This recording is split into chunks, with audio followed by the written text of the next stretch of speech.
The jacket ceremony and the bust of Steve McMichael have already been presented to Mongo this morning at his home in Homer Glen, and his former teammate Gary Fencik is joining us now. He was with Mongo this morning for what must have been an incredibly emotional moment. Gary, thank you so much for taking the time to jump on with us. Sure. I just got back. It's a long haul. I live in Lincoln Park, and Homer Glen is quite a, you're out there. Well, it's been a long haul for Mongo to make it to Canton. Talk about how emotional it was this morning at his house. It's been a long process, and I know it's been a motivating factor for him. At this point, ALS has really savaged his body, and all he can do is blink. But having said that, he has the technological tools to be able to kind of type phrases or words. And I know that, this process of getting into the Hall of Fame with his wife really making a lot of effort to help was really important for him. What was it like being there with all your teammates or players that you came after you? What was that experience like? Oh, it was a reunion, mini reunion. I knew that Covert and Dent and Singletary were coming over and they were on a private jet and then jumped back on to get back to Canton. And wow. But I saw a lot of guys. Trace Armstrong, who I haven't seen in years, Jim Osborne. I think that Rick Tellender was there, and I haven't seen Rick for a couple of years. So yeah, it was a mini reunion and a lot of fun. But clearly getting to see Steve with the jacket on, and also his bust looks very, very good. It really looks like him. I've gone to the Hall of Fame, and you go in there and you go, wow, if you saw Walter Payton's bust, you wouldn't think that was Walter Payton. So, Jimbo told me they used the same sculpture that he had, and I know his bust looked very, looked as though it was a good facsimile of what he really looks like. It's so heartbreaking, Gary, to think that it's happening at this time when Steve is ravaged with ALS. But at the same time, I wonder, he's made it to the finals, it seems, every single year with the voting. So much more attention came Steve's way this year or last year when the final vote came in because of the ALS. And you just, it's like I have such mixed emotions about that. It's like it shouldn't have taken this to get so much attention his way. But he was surrounded by so many big personalities and great players as you all were on that 85 team. Hard to get your name out there. Well, I was talking to Dan Pompei about that. He's on the committee, and when the stats finally come out, you're going, wow, he was the number 2 guy in all-time leader in sacks behind Richard Dent. He played forever, even though was the last year or two with Green Bay. And, I think you get lost a little bit. It's tough.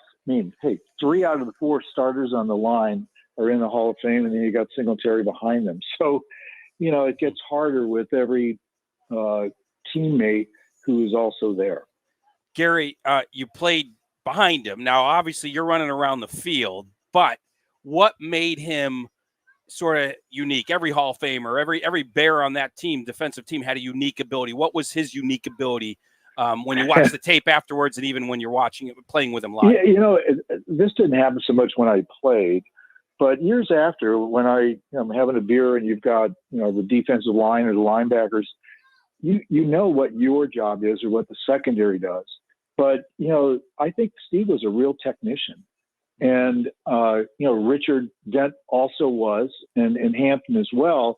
But I think Steve was a great complementary player. And, he got cut from the New England Patriots. He was a second-round draft choice. He was an All-American out of Texas. I'm sure that, he had a chip on his shoulder. And, he was very emotional and, bigger than life off the field.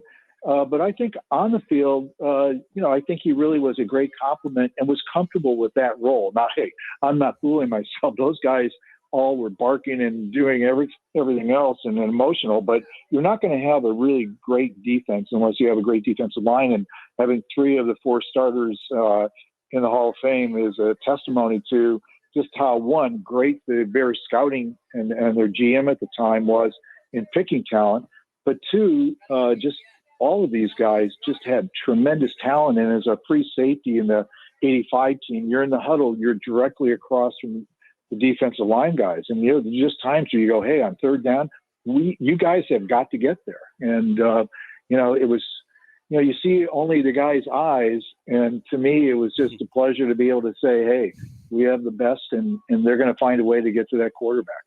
Was it the Bears teammates that gave him the nickname Mongo?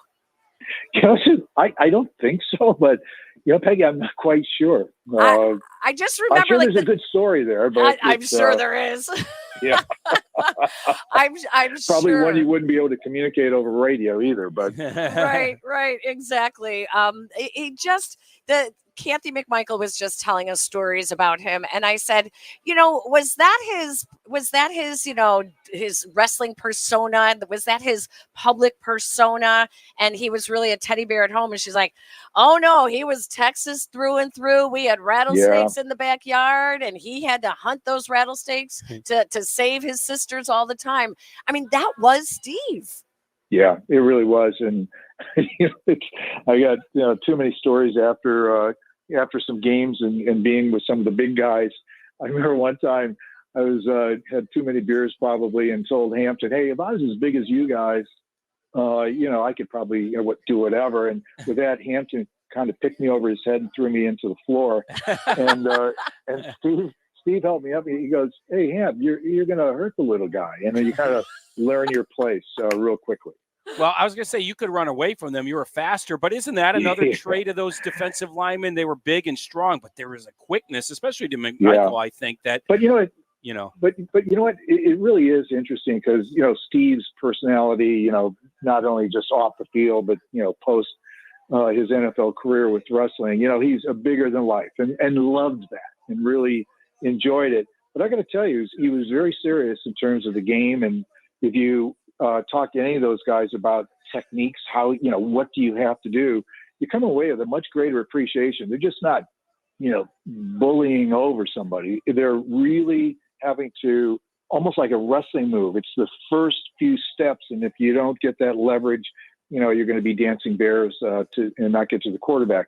But I mean, they took their job really, really serious. And, I think with Buddy Ryan as a defensive coordinator, he gave you, I think the great thing about Buddy's defense is that he listened and trusted his players. And I think that, that defensive line was the motor that really, got us to where we were as a defense. And Steve was such an important part of that. Well, Gary, I know you and your teammates have really come together very quietly. It's nothing that's ever broadcast. There's no cameras there or anything over the last few years during Steve's struggles, and from whether it's Hampton and Dent building the ramp to his house, to those of you just hanging out there and telling stories. The Mongo mobile too, Peggy. You've got a van, the Mongo mobile.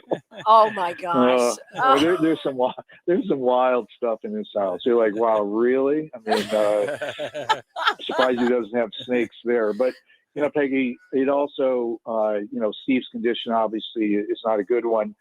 But in seeing all my former teammates going from the 70s to the 80s, and then recognizing that it isn't just Mongo, but Dave Duerson and of all Walter Payton dying in his 40s. Never would have thought, that Walter Payton would have ever been the first person on the 85 team to pass away. And, I have been very fortunate in playing as long as I did. I played 12 years and had one starting running back, halfback, for 12 years, Walter. Wow. He only missed one game. He played 13 years. He missed it his rookie year. So think about that, with all of these running backs getting almost devalued just because they get hurt, they get beaten up.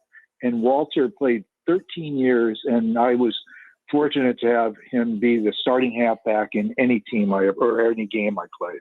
Amazing. Well, if there's one lesson we all learned from Mongo, he used to say it all the time.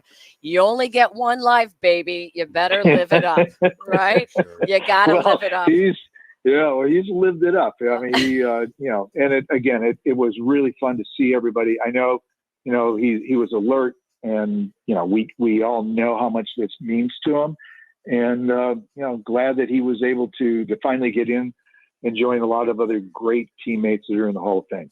Gary, thank you so much for sharing with us the experience, the visit this morning, being with Steve for the Gold Jacket ceremony and the presentation of his bust. We really appreciate you taking the time to join us. Thank you. Anytime, Peggy. Great seeing you.